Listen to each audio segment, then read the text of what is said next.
There's no feeling more intense than starting over. If you deleted your homework the day before it was due, as I have, or if you left your wallet at home and you have to go back after spending an hour in the commute. If you won some money at the casino and then put all your winnings on red but it came up black. If you got your best shirt dry cleaned before a wedding and then immediately dropped food on it. If you won an argument with a friend and then later discovered that they just returned to their original view. Starting over is harder than starting up.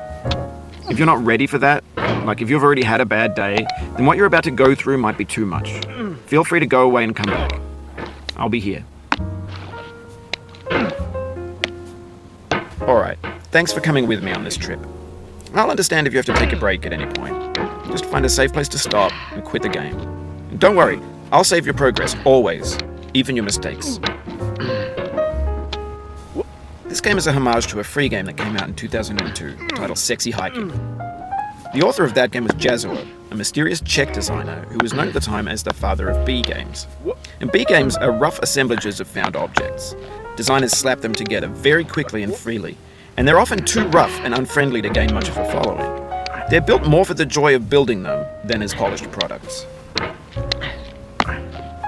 In a certain way, Sexy Hiking is the perfect embodiment of a B game. It's built almost entirely out of found and recycled parts, and it's one of the most unusual and unfriendly games of its time. In it, your task is simply to drag yourself up a mountain with a hammer. And that act of climbing, in the digital world or in real life, has certain essential properties that give the game its flavor. No amount of forward progress is guaranteed. Some cliffs are too sheer or too slippery, and the player is constantly, unremittingly in danger of falling and losing everything. Anyway, when you start Sexy Hiking, you're standing next to this dead tree that blocks the way to the entire rest of the game. It might take you an hour to get over that tree, and a lot of people never got past it.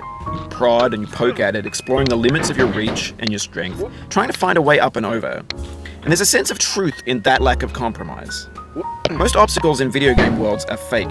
You can be completely confident in your ability to get through them once you have the correct method or the correct equipment or just by spending enough time.